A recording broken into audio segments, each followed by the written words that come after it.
ప్రార్థించుకుందాం. వాక్య ధ్యానం కొరకు ప్రార్థిస్తున్నాం. వాక్యమైన దేవా, సర్వశక్తిమంతుడా, పరిశుద్ధుడా, మహోన్నతుడా, ఇదిగో నాయన మరొకసారి మీ పాదాల సన్నిధికి వస్తున్నాయి. ఇంతవరకు ఆత్మరూపమైన మిమ్మల్ని ప్రభువా నాయన ఆరాధించుకోవడానికి ఆత్మతోనూ సత్యంతోనూ ప్రభువా మిమ్మల్ని వేడుకోవడానికి మీరు ఇచ్చిన సమయం కొరకు వందనాలు ప్రభువా. ఇదిగో నాయన ఈ సమయాన తండ్రి మీ వాక్యమును ప్రభువా మేము ధ్యానించాలని ఆశపడుతున్నాం. అయ్యా మీ వాక్యమును మేము వివరించుకునేంతటి జ్ఞానులము, ఘనులము, శ్రేష్ఠులమైతే కాదు ప్రభువా. నాయన నీ వాక్యము మర్మమై ఉన్నది తండ్రి, కానీ మీరు మాకు ఇచ్చిన ఆలోచన మేరకు ప్రభువా వాటిని వివరించుకోవడానికి సహాయం చేయండి. మీరు మాతో మాట్లాడండి, మమ్మల్ని దర్శించండి, మమ్మల్ని బలపరచండి. అయ్యా ఇదిగో ప్రభు నీ వాక్యమును బిడ్డలు ఆలకించడానికి, నైనా అవగాహన చేసుకోవడానికి, ఆలోచించడానికి ప్రభువా, నేర్చుకోవడానికి, పాటించడానికి సహాయం చేయండి. ఇక్కడ చేరవచ్చిన బిడ్డలందరూ కూడా ప్రభువా నాయన మీ స్వాధీనం చేసుకునండి ప్రభువా. వారి యొక్క ప్రతి ఒక్క హృదయానికి కూడా వారి యొక్క నాయన శిరస్సులపై మీ పరిశుద్ధాత్మ అభిషేకం ఉంచండి తండ్రి.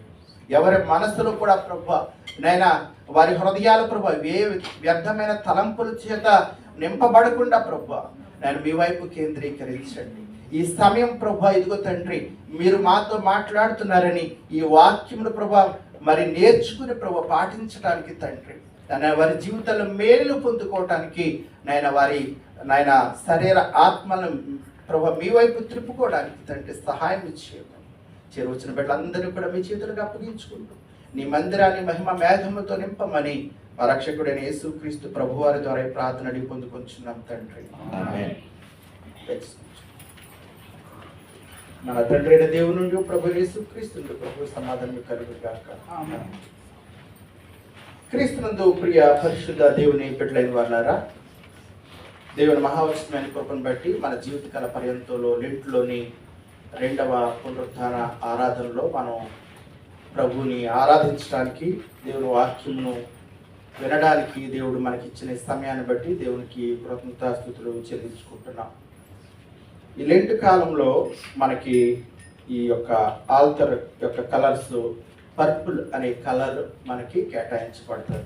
చూసారా, మీకు బలిపీఠం మీద పర్పుల్ కలర్ ఉంది.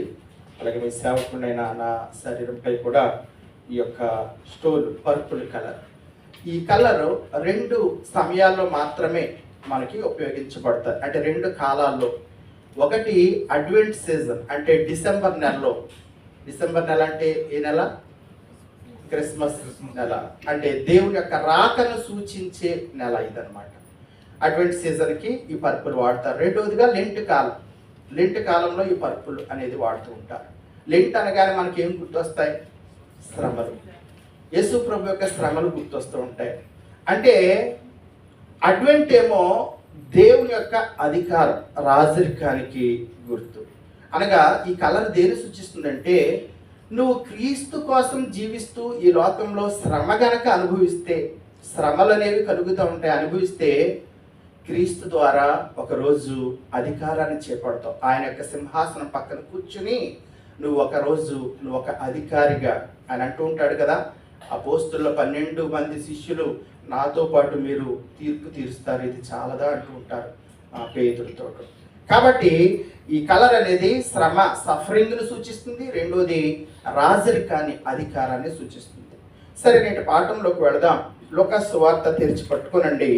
31 నుంచి మనం చూస్తుంటే గనక దేవుని ప్రేమ అనే అంశం ఈరోజు మనకు కనబడుతుంది. దేవుని ప్రేమ ఒకసారి అందరూ చెప్తారా?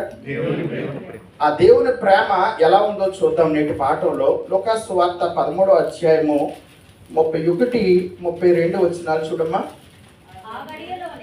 ఆ గడియలోనే కొందరు పరిసయ్యులు వచ్చి, నీవిక్కడ నుండి బయలుదేరి పొమ్ము, హేరోదు నిన్ను చంపగోరుచున్నాడని ఆయనతో చెప్పగా, ఆయన వారిని చూచి, మీరు వెళ్ళి ఆ నక్కతో ఇలాగు చెప్పుడి. చదవమ్మా. ఇదిగో నేడును రేపును నేను దయ్యములను వెళ్ళగొట్టుచు రోగులను స్వస్థపరచుచు నుండి 3వ దినమున పూర్ణ సిద్ధి పొందేదను. చాలండి, ఈ మాటలు మనం గుర్తుంచుకోవాలి. క్రీస్తునందు ప్రియులు దేవుని బిడ్డ, ఈరోజు మన అంశం దేవుని ప్రేమ. చూడండి, నేటి వాక్య భాగంలో మనం గమనిస్తూ ఉంటే యేసయ్య క్రమంగా ఆయన పరిచర్యలో, అంటే 3.5 సంవత్సరాలు పరిచర్య చేశారు భూమి మీద. ఆయన పరిచర్యలో క్రమంగా ఆయన శిలువకు దగ్గర అవుతున్నారు. శిలువ శిక్షకు ఆయన శిలువ శిక్ష వైపు అడుగులు వేస్తున్నారు. అంటే ఆ సమయం సమీపిస్తూ ఉంది. ఇటువంటి పరిస్థితుల్లో గలిలయ ప్రాంతాన్ని హేరోదు అంతిప అనే ఆయన పరిపాలన చేస్తున్నాడు. ఈ హేరోదు అంతిప యేసుక్రీస్తు ప్రభువు అంటే ఏమాత్రం ఇష్టం లేనివాడు. ఎందుకంటే ఇష్టం లేదంటే, పరిసయ్యులు చాలా మంది కంప్లైంట్ ఇచ్చారు యేసు ప్రభు మీద. ఇతను మా మతాన్ని చెడగొడుతున్నాడు, ధర్మశాస్త్రానికి విరుద్ధంగా మాట్లాడుతున్నాడు, ధర్మశాస్త్రానికి విరుద్ధంగా, లేకపోతే కైసరికి పన్ను ఇవ్వద్దని ప్రజల్ని ప్రేరేపిస్తున్నాడు. ఇట్లాంటి కంప్లైంట్స్ ఇచ్చారు. కాబట్టి ఇదే అవకాశంగా ఈ హేరోదు అంతిప యేసయ్యని మరణ శిక్షకి లేకపోతే ఆయన అప్పగించాలని ఆలోచన కలిగి ఉన్నాడు. ఈ ఆలోచన కొంతమంది పరిసయ్యుల్లో అనగానే మనకి చెడ్డోళ్ళు యేసు ప్రభుని సిలువేశారు, కరెక్టే. కానీ అందులో కొంతమంది యేసయ్యని సపోర్ట్ చేసిన వాళ్ళు కూడా ఉన్నారు, యేసయ్యని ప్రేమించిన వాళ్ళు కూడా ఉన్నారు, యేసయ్యని అభిమానించిన వాళ్ళు ఉన్నారు. వాళ్ళు ఇక్కడ కనబడుతున్నారు. వ్యతిరేకించిన వారు ఉన్నారు, సపోర్ట్ చేసిన వారు ఉన్నారు. 31 చూడండి. ఆ గడిలోనే కొందరు పరిసయ్యులు వచ్చి యేసయ్యని అంటున్నారు, దయచేసి నువ్వు ఇక్కడి నుంచి వెళ్ళిపో. హేరోదు గనక ఆయన నిన్ను పట్టుకున్నాడంటే, గనక నిన్ను బంధించాడంటే నిన్ను ఆయన మరణానికి అప్పగించే అవకాశం ఉంది, కాబట్టి నువ్వు తప్పించుకుని వెళ్ళిపో అని యేసయ్యకి వెల్విషర్స్గా లేకపోతే ఆయన హితవు చెప్తున్నారు అనమాట, మంచి చెప్తున్నారు. ఈ సమయాన్ని మనం ఆలోచన చేస్తూ ఉంటే చూడండి, అంటే కొంతమంది పరిసయ్యులు యేసయ్యని అభిమానించారు. అది దానికి యేసయ్య ఇస్తున్న సమాధానం 32 వచనంలో, ఆయన వారిని చూచి మీరు వెళ్ళి ఆ నక్కతో ఇలాగ చెప్పుడి అనే మాట ఉపయోగిస్తున్నారు. ఇదిగో నేడును రేపును నేను దెయ్యమును వెళ్ళగొట్టుచు రోగులు స్వస్థపరచు నుండి 3వ దినమున పూర్ణ సిద్ధి పొందెదను. మీరు వెళ్ళి ఆ నక్కతో, వారేమన్నారు, హేరోదు నిన్ను చంపడానికి ప్లాన్ చేస్తున్నాడు అని హేరోదు యొక్క ఆలోచన చెప్తూ ఉంటే యేసయ్య ఏమంటున్నాడంటే, వెళ్ళి హేరోదు ఎలా చెప్పండి అన్నట్ల, ఆ నక్కతో ఎలా చెప్పండి అంటే, హేరోదుని దేంతో పోలుస్తున్నారు యేసయ్య? నక్కతో పోలుస్తున్నారు. ప్రతి పిల్ల నక్క అనగానే చిన్నప్పటి నుంచి మనం చదువుకున్న కథలో గుర్తొస్తూ ఉంటే మనకి, అంటే నక్క అంటే అది కన్నింగ్ నెస్కి, లేకపోతే అది జిత్తుల మారి నక్క అని అంటూ ఉంటాం, గొంట నక్క అంటూ ఉంటాం, లేకపోతే అది కపటమైన స్వభావం, నమ్మించి మోసం చేస్తూ ఉంటుంది నక్క యొక్క స్వభావం. ఇప్పుడు యేసయ్య హేరోదుని నక్కతో పోల్చడంలో ఈ నక్క లాంటి స్వభావం, క్యారెక్టర్ కలిగిన వాడు హేరోదు అని యేసయ్య మనకి జ్ఞాపకం చేస్తున్నారు, వర్ణిస్తున్నారు. ఇంకా మనం చూస్తూ ఉంటే పరిసయ్యులు కూడా మత్తయి సువార్తలో యేసయ్య ఒక చోట ఏమంటూ ఉంటారంటే, సర్పములారా సర్ప సంతానమా అంటూ ఉంటాడు. సర్పములారా అంటే పాములతో పోల్చాడు అనమాట. వాళ్ళ యొక్క నేచర్ ఎట్లాంటిదంటే, వాళ్ళ స్వభావం ఎలాంటిదంటేనంట, మీరు పాము లాంటి వాళ్ళు, మీ మనస్తత్వము అంటే పాముకి చూడండి పాలు పోసినా ఏం కక్కుతుంది? విషం కక్కుతుంది అనమాట. వాళ్ళ యొక్క గుణం మంచి చేసినప్పటికీ కూడా వాళ్ళు విషాన్ని కక్కే మనుషులని చెప్పడానికి యేసయ్య పరిసయ్యుల గురించి ఆయన ఏమని బోధించారంటే, సర్పములారా సర్ప సంతానమా అనే పదాన్ని ఉపయోగించారు. చూడండి, ఒక వ్యక్తి యొక్క క్యారెక్టర్, అతని యొక్క నేచర్, అతని యొక్క గుణం, అతని యొక్క స్వభావం చెప్పడానికి కొన్నిసార్లు మనం మనుషుల్ని జంతువులతో పోలుస్తూ ఉంటాం. ఇంకొక చోట ఏమంటూ ఉంటాడంటే, ఆయన పరిశుద్ధమైనది పందుల ఎదుట వేయకండి అంటూ ఉంటాడు. పరిశుద్ధమైనది అంటే దేవుని వాక్యం కొన్నిసార్లు మనం ఎక్కడ పడితే అక్కడ వ్యర్థంగా, చూడండి కొన్ని చోట్ల ఆ గుళ్ళు దగ్గర లేకపోతే ఇంకెక్కడో వాళ్ళ దేవుళ్ళు వాళ్ళు పూజించుకునే చోట మనం వెళ్ళి యేసు ప్రభువుని నమ్ముకుండని కరపత్రం పంచడం, నిజానికి అది సరైన విధానం కాదు. ప్రీతి బిడ్డ, సరైన విధానం కాదు. అంటే వాళ్ళు ఒక మనస్తత్వంతో లేకపోతే వాళ్ళు ఒక ఉద్దేశంతో ఉన్నారు. అలాంటి చోటుకు వెళ్ళి మీరు ఇట్లా చెందండి అనేది సరైనది కాదు. కాబట్టి పరిశుద్ధమైనది, లేకపోతే నువ్వు వెయ్యవలసిన చోట వెయ్యి. అది విత్తనం వేయవలసిన చోట నార్మల్గా వేస్తే అది మొలుస్తుంది. అది రోడ్డు మీద వేస్తే విత్తనం మంచిదే, ఏమైపోతుంది? నడు రోడ్డు మీద వేస్తే అది మొలుస్తుందా? అది మొలవదు కదా. కాబట్టి యేసయ్య కొన్నిసార్లు కొన్ని క్యారెక్టర్స్ని లేకపోతే జంతువులతో లేకపోతే వాటితో వీటితో పోల్చడం జరిగింది. యేసయ్య చూడండి, ఆ హేరోదు నిన్ను బంధించాలని, నిన్ను సంహరించాలని, లేకపోతే నిన్ను మరణ శిక్షకు గురి చేయాలని చూస్తున్నాడంటే చూడు, ఏసై ఏమి జడిసిపోవట్లేదు, ఏసై బెదిరిపోవట్లేదు. ఏసై ఏమంటున్నాడంటే, ఇదిగో నేను ఆ నక్కతో చెప్పవలసిన మాట ఏమిటంటే, నేను ఇక్కడే ఉంటాను. అంటే నేను చేయవలసిన పని ఒకటి ఉంది, నా డ్యూటీ ఉంది, నా బాధ్యత ఉంది. అదేంటంటే, నేడు రేపు నేను దెయ్యములను వెళ్ళగొట్టుచు రోగులు స్వస్థపరచు నుండి 3వ దినమున నేను పూర్ణ సిద్ధి పొందేదని. ఈ మాట మనం గుర్తుంచుకోవాలి. 3వ దినమున నేను పూర్ణ సిద్ధి పొందదు. యేసు ప్రభు ఈ లోకంలోకి వచ్చింది సువార్త చేయడానికి వచ్చాడు, పాపులను రక్షించడానికి వచ్చాడు, బాధితుల్ని. లేకపోతే ఆ రోజుల్లో చూడండి, ఈ రోజుల్లో అంటే కొంత నాగరికత పెరిగింది, లేకపోతే మంచి మెడిసిన్ అందుబాటులోకి వచ్చింది, టెక్నాలజీ పెరిగింది, మనుషులకు కూడా జ్ఞానం పెరిగింది. కానీ 2000 సంవత్సరాల క్రితం దయ్యపు శక్తులు, మనం మత్తయి సువార్త 4వ అధ్యాయం చూస్తూ ఉంటే కనుక ఆ సముద్ర తీర ప్రాంతం అంతా కూడా దయ్యపు ఆత్మల చేత బంధింపబడిన వారిని యేసు ప్రభు మొట్టమొదటి సమయంలోనే ఆ ప్రాంతానికి యేసయ్య కపెర్నహూము, గలిలయ, జెబూలూను, నఫ్తాలి ప్రాంతానికి వెళ్ళినప్పుడు అక్కడ రాయబడిన మాట 4వ అధ్యాయంలో కనబడుతూ ఉంటుంది. వారు యేసును చూసినప్పుడు అంటే గొప్ప వెలుగును చూచిరి అనే మాట మనం చూస్తూ ఉంటాం.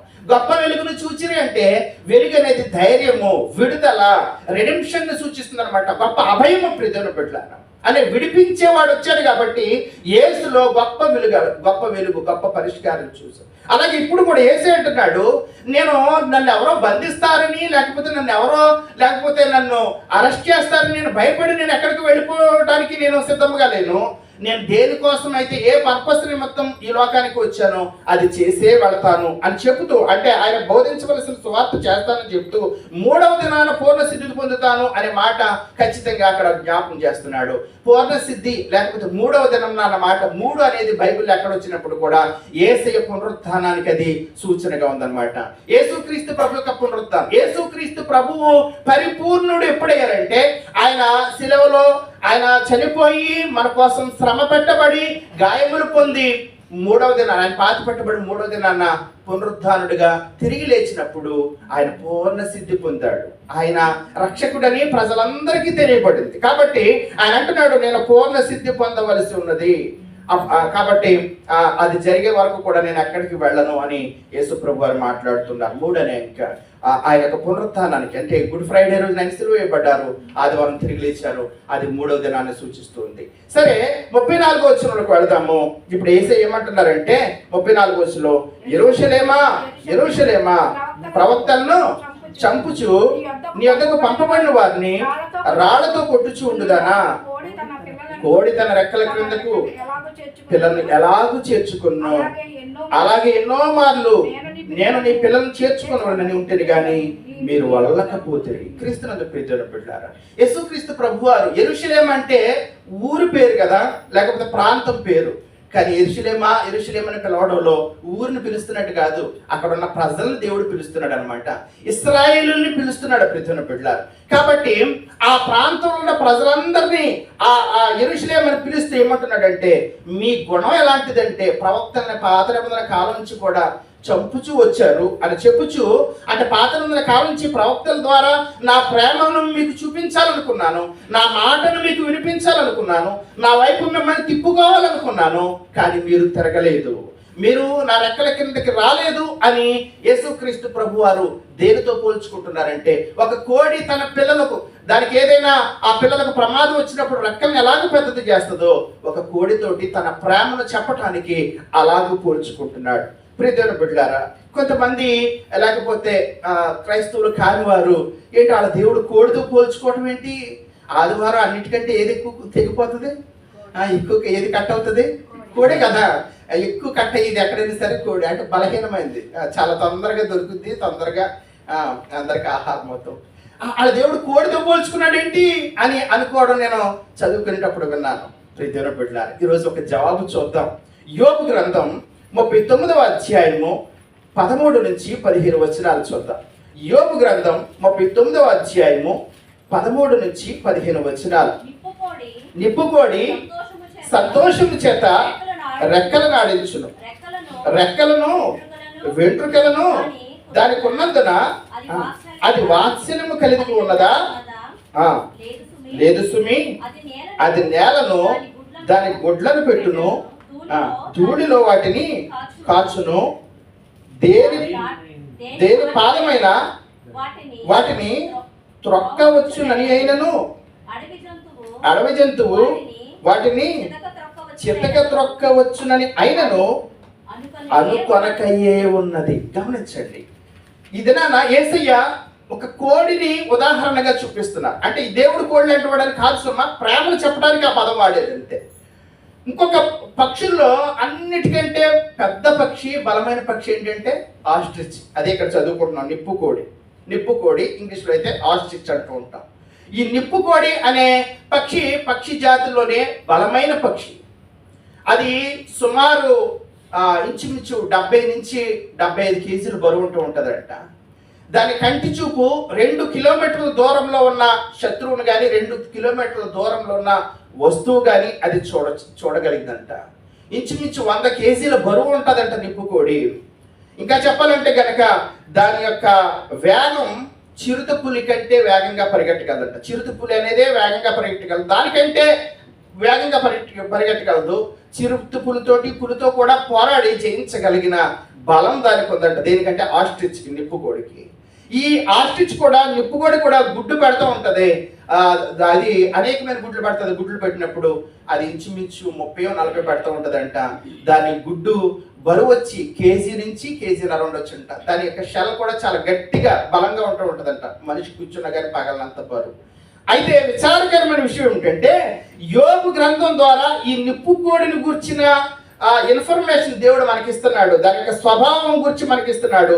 నిప్పుకోడి దాని యొక్క రెక్కలు ఎలాంటివి అంటే ఇంచుమించు 1 అడుగు నుంచి 1.5 అడుగు అంత పెద్ద రెక్కలు ఉంటాయంట ఆ ఆస్ట్రిచ్కి, నిప్పుకోడి. బహుశా మీరు అందరూ కూడా యూట్యూబ్లో కావచ్చు లేకపోతే వీడియోలో చూసే ఉంటారు. ఆస్ట్రిచ్ చదువుకున్నారు కూడా. కాబట్టి అంత బలమైన రెక్కలు కలిగి, అంత బలమైన కాళ్ళు కలిగి, అంత బలమైన శరీరం కలిగిన ఈ నిప్పుకోడి అది గుడ్లు పెట్టినప్పుడు అంట ఆ గుడ్లు ఎక్కడ పడితే అక్కడ పెట్టేస్తుందంట. అంటే దుమ్ములోను ధూళిలోను దానికి ఇష్టం వచ్చిన చోట పెట్టేస్తుంది. అయ్యో ఇక్కడ పెడతాం కరెక్ట్ కాదేమో, ఇక్కడ పెడితే ఏవైనా లేకపోతే ఇంకోటి ఏదైనా సరే అది జంతువులు కావచ్చు లేకపోతే దాన్ని డిస్ట్రాయ్ చేస్తాయేమో అన్న ఆలోచన దానికి ఉండదంట. ఇక్కడ చూడండి, అక్కడ 15వ వచనంలో దేని పాదమైన వాటిని తొక్కవచ్చునని అయినను అడవి జంతువు వాటిని చితక తొక్కవచ్చునని అయినను అనుకొనకయే ఉన్నది. దానికి కనీస జ్ఞానం లేదనమాట, కనీస జ్ఞానం. ఇంకా మనం చూస్తూ ఉంటే కొన్ని గుడ్లు దాని కాళ్ళతో అదే దానికి తెలియకుండా తొక్కుకుని డిస్ట్రాయ్ చేసుకుంటుందంట. దాని గుడ్లు దాన్నే కొన్నిసార్లు తన పొరపాటు వల్ల, తన యొక్క అజాగ్రత్త వల్ల ఆ బలమైన కాళ్ళు దాని మీద వేసినప్పుడు డిస్ట్రాయ్ అవుతూ ఉంటాయంట. ఈ సమయాన్ని ఆలోచన చేస్తుంటే ప్రతి బట్టి ఇంకా చూడండి 39వ అధ్యాయం తర్వాత వచ్చిన 16 వచ్చిన చూడండి ఒకసారి. తన పిల్లలు తనవి కానట్టు వాటి ఎడల అది కాఠిన్యము చూపును, దాని కష్టము వ్యర్థమైనను దానికి చింత లేదంట. ఎంత బలమైన ఆకారం కలిగి అది పెద్ద పెద్ద జంతువులను కూడా, పెద్ద పెద్ద శత్రువులను కూడా పోరాడేంతటి కెపాసిటీ దానికి ఉంది, సామర్థ్యం ఉంది, దానికి బలం ఉంది. కానీ తన పిల్లల మీద ఒకవేళ ఏదైనా వచ్చి అటాక్ చేస్తుంటే, పట్టుకెళ్ళిపోతుంటేనంట తన పిల్లలు తనవు కానట్టు పోతే పోని, ఏమైతే అవని, నాకు వచ్చే నష్టం ఏం లేదని అసలు పట్టించుకోదంట. ఈ నిప్పుకోడి పట్టించుకోదంట. క్రీస్తు ప్రియను కూడా ఎంత విచారకరమైన విషయం, ఎంత విచారకరమైన విషయం. అంటే దేవుడు దానికి ఇచ్చిన బలం కానీ, లేకపోతే దేవుడు దానికి ఇచ్చిన సామర్థ్యం కానీ, లేకపోతే అంత పెద్ద రెక్కలు 1-1.5 అడుగు కలిగిన రెక్కలు ఉన్నాయి దానికి. కానీ దాన్ని ఏం చేయట్లేదు, ఉపయోగించుకోవాల్సిన రీతిలో ఉపయోగించుకోవట్లా. దాని పిల్లల పట్ల ప్రేమ కలిగి లేదు. కానీ కోడి చాలా చిన్న కోడి, మళ్ళీ చాలా మంది కోడిని పెంచుకున్న వాడు ఉంటారు బహుశా ఇంట్లో, అందరికీ తెలుసు కోడి అంటే. కానీ కోడి చాలా చిన్న పరిమాణం కలిగినది. అది గుడ్లు ఎక్కడ పడుతుంది, చాలా ఆలోచించి పడుతుంది. ఎక్కడ పడితే అక్కడ పెట్టదు. చాలా ఎప్పుడు ఒక ప్లేస్ ఎన్నుకుంటూ ఉంటుంది. ఎప్పుడు పెట్టే సమయంలో ఒకళ్ళు బయట పెట్టాల్సి వచ్చినప్పటికీ కూడా ఒక మరుగైన చోట, ఒక చెట్టు కింద లేకపోతే జాగ్రత్త కలిగిన చోట అది గుడ్లు పెడుతుంది. అంటే తన గుడ్ల పట్ల దానికి బాధ్యత ఉంది. రెండోది, ఆ గుడ్లను పొదిగేటప్పుడు, గుడ్లు పొదిగేటప్పుడు కూడా ఎంత పద్ధతిగా కూర్చుంటుంది. ఆ 21 రోజులు కూడా ఆ గుడ్లకి ఏ హాని కలగకుండా చాలా జాగ్రత్తగా దాన్ని పొదుగుతూ ఉంటుంది. చాలా జాగ్రత్తగా పొదుగుతూ ఉంటుంది. ఆ జ్ఞానం, ఆ స్పృహ దేవుడు దానికి ఇచ్చాడు ఆ కోడికి.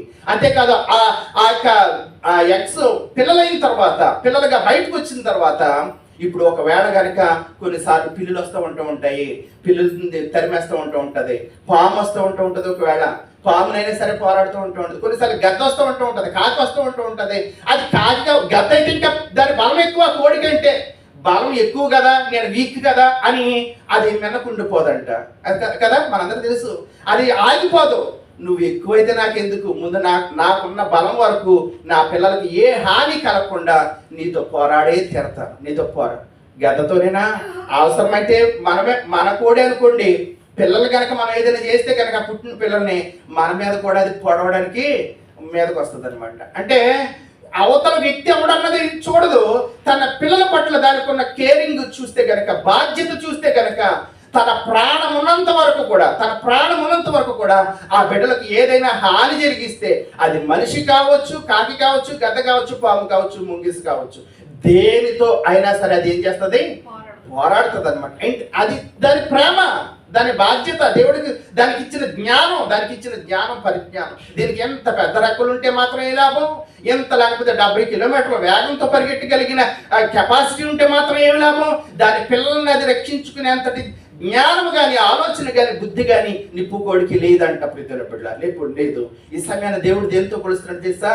కోడి తన రెక్కల క్రిందకు ఎలాగైతే తన పిల్లలు చేర్చుకుంటుందో, మీకోసం నేను ఆ రీతిగా నా యొక్క రెక్కలను పెద్దవి చేస్తున్నాను, చాచుతున్నానని యేసయ్య మాట్లాడుతున్నారు. క్రీస్తునందు ప్రియమైన బిడ్డలారా, ఈ సమయాన్ని మనం ఆలోచన చేస్తుంటే గనక, అయినప్పటికీ కూడా మీరు ఆ రెక్కల కిందకి చేరట్లేదు, నా పిలుపుని వినట్లేదు. ఆ కోడి ఏదైనా లేకపోతే ఆ శత్రువు వస్తున్నప్పుడు, లేకపోతే ఆ పాము పిల్లో ఏదో వస్తున్నప్పుడు, అప్పటి వరకు మేస్తున్న ఆ పిల్లలకి ఒక వేరే శబ్దం చేస్తూ ఉంటుంది. ఆ శబ్దం చేస్తున్నప్పుడు అవన్నీ కూడా రెక్కల కిందకి వచ్చాయన్నమాట. ఆ రెక్కల పెద్దలు చేస్తూనే ఒక పక్కన అది శబ్దం చేస్తూ ఉంటుంది, అవన్నీ కూడా వచ్చేయాలి.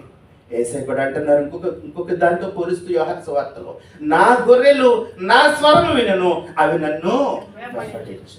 ప్రియమైన బిడ్డ, ఆ కోడి శబ్దము, ఆ తల్లి చేసే శబ్దము, ఆ పిల్లలు ఒక పక్కన కనిపెట్టుకుంటూ ఉండాలి. ఏ శబ్దం చేస్తుంది నా తల్లి, ఏ పిలుపు పిలుస్తుంది, ఏ రీతిగా అది ప్రవర్తిస్తుంది, ఎలాంటి స్పృహ కలిగి ఉందని ఆ పిల్లలు బాధ్యత కలిగి ఉన్నట్లుగా ఈరోజు మనము కూడా ప్రియమైన బిడ్డలారా బాధ్యత కలిగి ఉండవలసిన అవసరం ఉంది. కాబట్టి నేటి పాఠంలో చూస్తుంటే మళ్ళా మనం లూకాసు సువార్త 13వ అధ్యాయము 35వ వచనంలో, నేను నా రెక్కల్ని పెద్దవి చేస్తున్నాను, నా ప్రేమను చూపిస్తున్నాను, కానీ మీరు నా రెక్కల కిందకి రావట్లేదు అని యేసయ్య విచారపడుతున్నాడు. యేసయ్య లేకపోతే వాళ్ళ గురించి లేకపోతే ఆయన వ్యాఖ్యానిస్తున్నారు. వ్యాఖ్యానిస్తే ఏమంటున్నారంటే 35వ వచనంలో, మీరు అల్లకపోతురు కాబట్టి ఇదిగో మీ ఇల్లు మీకు పాడుగా విడవబడి ఉన్నది, ప్రభు పేరిట వచ్చేవాడు స్తుతింపబడును గాకని మీరు చెప్పు వరకు మీరు నన్ను చూడరని మీతో చెప్పుచున్నాను.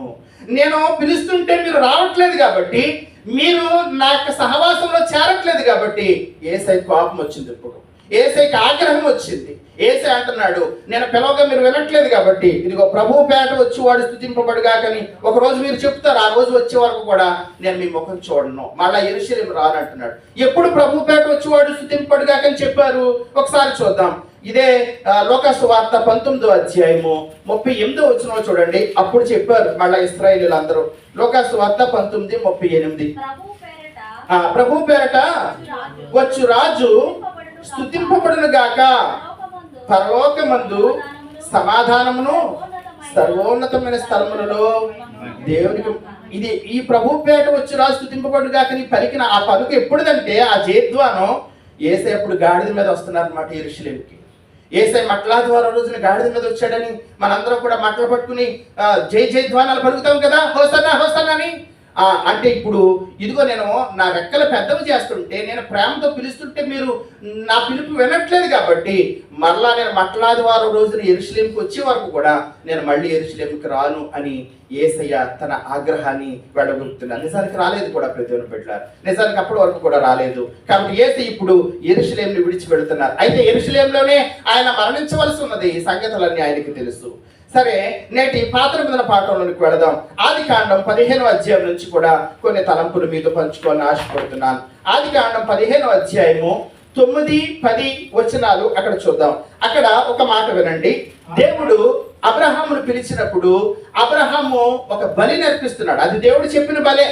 దేవుడు చెప్పాడు, ఇదిగో ఈ రకమైన జంతువులు, ఈ రకమైన పక్షులు నాకు వధించి తీసుకురా, బలి అర్పించు అని చెప్పినప్పుడు అబ్రహాము ఆ బలిని సిద్ధపరిచాడు. దాని గురించి కొన్ని మాటలు విందాం. 15వ అధ్యాయము 9, 10 వచనాలు. ఆయన 3 ఏండ్ల పెయ్యను, 3 ఏండ్ల మేకను, 3 ఏండ్ల పొట్టేలును, ఒక తెల్లగువ్వను, ఒక పావురపు పిల్లను నా యొద్దకు తెమ్మని అతనితో చెప్పాను. అతడు అవన్నీ తీసుకుని వాటిని నడుమకు ఖండించి దేని ఖండమును దాని ఖండమునకు ఎదురుగా ఉంచెను. పక్షులను అతడు ఖండింపలేదు. చూడండి, ఇక్కడ 9వ వచనంలో చూస్తూ ఉంటే కనుక అబ్రహాము తీసుకొచ్చిన బలి లేకపోతే బలి వస్తువులు అంటే లేకపోతే బలి అర్పణకు సంబంధించిన ఏమేమి తీసుకొచ్చాడు? 3 ఏండ్ల పెయ్య, 3 ఏండ్ల మేక, 3 ఏండ్ల పొట్టేలు, 4 ఒక తెల్లగొవ్వ, ఒక పావురపు పిల్ల. అంటే ఎన్ని తీసుకొచ్చాడు? లెక్క పెట్టండి. అక్కడ 5 ఐటమ్స్ తీసుకొచ్చారు కదండి. 5 ఐటమ్స్, పెద్ద ఎక్కువేం లేవు. ఈజీ మీరు 9వ వచనం లెక్క పెట్టుకోవచ్చు. 3 ఏండ్ల పెయ్య అంటే దాన్ని ఏం చెప్పాడు? 3 ఏండ్లు అనేది ఒక పెయ్య, 3 ఏండ్ల ఒక మేక, 3 ఏండ్ల ఒక పొట్టేలు, 5 తెల్లగొవ్వ, 4 5 పావురపు పిల్ల. క్రీస్తునందు ప్రియమైన బిడ్డ, దేవుడు ధర్మశాస్త్రంలో ఈ యొక్క జంతువులను, పక్షులను గురించి మాట్లాడేటప్పుడు పవిత్రమైన జంతువులు, అపవిత్రమైన జంతువులు అనే ఒక భాగం చేశారు. 2 భాగాలు చేశారు అన్నమాట. కొన్ని పవిత్రమైన జంతువులు జాబితాలో చేర్చారు, కొన్ని అపవిత్రమైన జంతువులు జాబితాలో చేర్చారు. కొన్ని పక్షులు పవిత్రమైన పక్షుల జాబితాలో చేర్చారు. కొన్నింటిని ఇవి అపవిత్రమైనవి, ఇవి తినొద్దు అని అపవిత్రమైన వాటిలో చేర్చారు. ఇక్కడ గమనించదగిన విషయం ఏమిటంటే ఈ 9వ వచనంలో 5 వస్తువులు లేకపోతే 5 ఐటమ్స్ తీసుకొచ్చారు బలికి అబ్రహాము గారు. 5 కూడా పవిత్రమైనవే. 5 పవిత్రమైనవి, ఒక్కటి కూడా అపవిత్రమైనది కాదు. అనగా ఆ పవిత్రమైన పక్షులు దేని సూచిస్తున్నాయంటే పవిత్రమైన యేసుక్రీస్తుకు అవి సూచనగా ఉన్నాయన్నమాట. రాబోయే కాలంలో, క్రొత్త నిబంధన కాలంలో యేసుక్రీస్తు ప్రభువు పవిత్రుడిగా బలి అర్పించబడబోతున్నాడు అని చెప్పడానికి ఇవి పవిత్రమైనవి అన్నమాట. ఇవన్నీ కూడా హెబ్రీ పత్రికలో అని అంటున్నాడు, ఆయన పవిత్రుడు, నిర్దోషియు, నిష్కల్మషుడు, పాపుల్లో చేరక ప్రత్యేకముగా ఉన్నవాడు. ఆయన పవిత్రుడు, నాలో పాపం ఉన్నదని ఎవడైనా నిరూపించగలడని సవాల్ చేసిన వాడు. కాబట్టి అవి ఆయన పవిత్రుడు. ఒకటి. రెండోది, ఎన్ని ఉన్నాయమ్మా? 9వ వచనం లెక్క పెట్టండి ఎవరైనా సరే. అబ్బాయిలు ఎన్ని ఉన్నాయండి? 5 బలి ఏమిటి? 3 ఏండ్ల పొయ్య, 3 ఏండ్ల మేక, ఒక పొట్టేలు, అలాగే తెల్లగొవ్వ, 5 ఉన్నాయి. 5 ఐటమ్స్ దేని సూచిస్తున్నది అంటే 5 అనేది కృపకు సూచన. ప్రియమైన బిడ్డలారా, 5 అనేది దేన్ని సూచిస్తుందంటే ఒక్కొక్క అంకెకి ఒక్కొక్క విలువ ఉంది. ప్రియమైన బిడ్డ, ఒక్కొక్క ఘనత ఉంది. 5 అనే కృపకు సూచనగా ఉన్నది. మనము కూడా మన నీతి ద్వారా మనం రక్షించబడలేదు, దేవుని కృప ద్వారానే రక్షించబడ్డాం. దేవుని కృప ద్వారానే రక్షించబడ్డాం. కాబట్టి అక్కడ ఉన్న ఆ 5 బలి అర్పణకు సంబంధించినవి 5 దేవుని కృపకు సూచనగా ఉన్నాయి. ఇక 3వ విషయం ఏంటంటే మళ్ళా చూడండి, అక్కడ 9వ వచనంలో 3 ఏండ్ల పెయ్య, 3 ఏండ్ల మేక, 3 ఏండ్ల పుట్ట. అన్ని 3 ఏండ్లే. పొట్టేలు కావచ్చు, మేక కావచ్చు, లేకపోతే పెయ్యి కావచ్చు.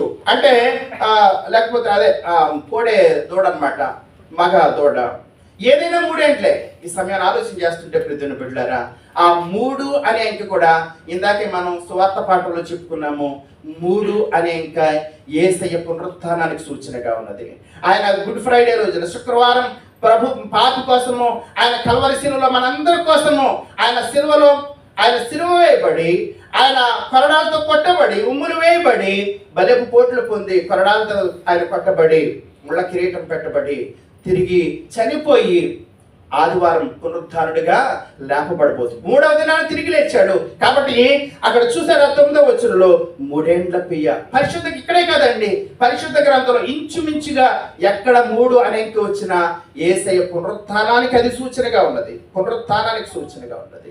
3వది ఏమిటంటే వాటన్నిటిని జంతువుని బలిగా అర్పించాడు అబ్రహాం. ప్రియమైన బిడ్డలారా, బలిగా అర్పించారు. యేసుక్రీస్తు ప్రభువు కూడా మనందరి కోసం ఆయన బలిగా కల్వరి శిలువలో ఆయన అర్పించబడ్డాడు. యేసయ్య బలియాగానికి సూచన.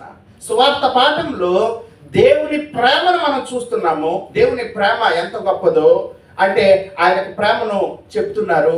అలాగే పాత నిబంధన పాటలో ఆయన యొక్క బలియాగాన్ని సూచిస్తున్నాడు. అబ్రహాం అర్పించిన బలి ద్వారా ఆయన యొక్క బలియాగాన్ని సూచిస్తున్నారు. ఇక చివరిగా మనం ఆలోచన చేస్తుంటే కనుక ఆయన బలి అయ్యి అపోస్తుల కార్యంలో 20వ అధ్యాయము 28వ వచనము ముగించుకుందామండి. అపోస్తుల కార్యాలు 28వ వచనంలో అక్కడ ఒక మాట దేవుడు రాస్తున్నాడు. దేవుడు తన స్వరక్తం ఇచ్చి సంపాదించిన తన సంఘమును అనే మాట ఉపయోగిస్తున్నాడు. అపోస్తుల 20:28 దేవుడు తన స్వరక్తం ఇచ్చి సంపాదించిన సంఘము. ప్రియమైన బిడ్డలారా, కోడి తన రెక్కల క్రిందకు తన పిల్లలను పిలవడానికి రెక్కల పెద్దవి చేసినట్లుగా యేసయ్య కల్వరి శిలువలో తన యొక్క రెక్కలను తన యొక్క చేతులను చాచే ఉంచాడు. ప్రియమైన బిడ్డలారా, ఆయన ఎంతగా చాచాలో అంతగా చాచాడు. కారణం ఏంటో తెలుసా? ఆ రెక్కల కిందకి పాపి అయిన నువ్వు నేను చేరాలని, పాపులమైన నువ్వు నేను ఆశ్రయించాలని. కాబట్టి ఆశ్రయించిన వారందరినేనంట దేవుడు తన స్వరక్తం ఇచ్చి సంపాదించుకున్నాడు.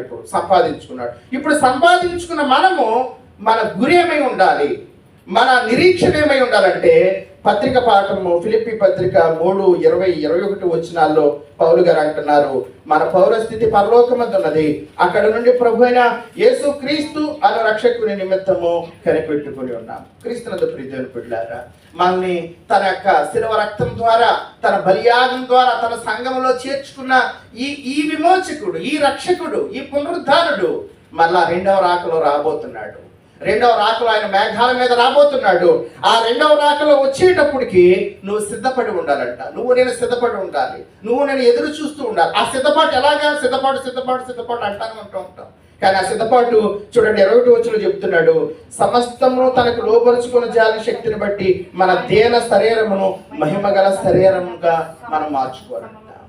ఈ పాప పంకిలమైన శరీరమును, లేకపోతే ఈ మురికి జీవితాన్ని, ఈ పాప భ్రష్టమైన జీవితాన్ని మనం వదిలిపెట్టి మహిమ శరీరముగా, పరిశుద్ధమైన శరీరముగా ఆయన, ఎందుకంటే ఆయన కడగబడ్డాం కదా, ఆ బలి రక్తం ద్వారా మనం విమోచించబడ్డాం కదా, విడుదల పొంది ఉన్నాం. కాబట్టి ఇప్పుడు మనం నీతి క్రియలుగా, లేకపోతే ఆయన యొక్క ఆ అడుగుజాడలను నడుస్తూ మహిమగల శరీరముగా మనం రూపాంతరం చెంది ఆయన కోసం ఎదురు చూడాలంట. అంటే ఫిలిప్పీ పత్రికలో మన యొక్క నిరీక్షణ, మన యొక్క ఎయిమ్, మన యొక్క గమ్యాన్ని జ్ఞాపకం చేస్తున్నాడు పౌలు భక్తుడు. క్రీస్తునందు ప్రియమైన బిడ్డలారా, ఈరోజు దేవుని చేత పిలువబడిన నీవు, దేవుని యొక్క సహవాసంలో ఉన్న నీవు, దేవుని రక్తంలో కడగబడిన నీవు ఈ సమయాన ఆయన రాక కొరకు ఆలోచన కలిగి ఉన్నావా? నీ హృదయాన్ని ప్రభు కొరకు మహిమగల శరీరముగా, పరిశుద్ధతతో, నీతితో, యథార్థతతో నీవు సిద్ధపరచుకుంటున్నావా?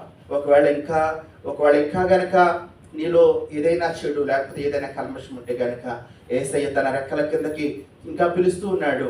ఆయన రక్తం ద్వారా కడగబడటానికి అవకాశం ఇస్తున్నాడు. ఈ అవకాశాన్ని జారి విడుచుకోకుండా, ఈ అవకాశాన్ని పాడు చేసుకోకుండా ఆయన రక్తంలో కడగబడి మన జీవితాన్ని ప్రభువుకి సమర్పించుకోవటానికి, ప్రభు కొరకు ఎదురు చూడటానికి, ఆయన సాక్షులు జీవించడానికి చేరొచ్చిన వారందరికీ తన కృపా సహాయం వెండుగా దయచేయును గాక. ఆమేన్. సమస్త జ్ఞానం ఉంచిన దేవుని సమాధానము యేసు క్రీస్తు మీ హృదయముకు తలంపులకు కాలు నడిపించును గాక.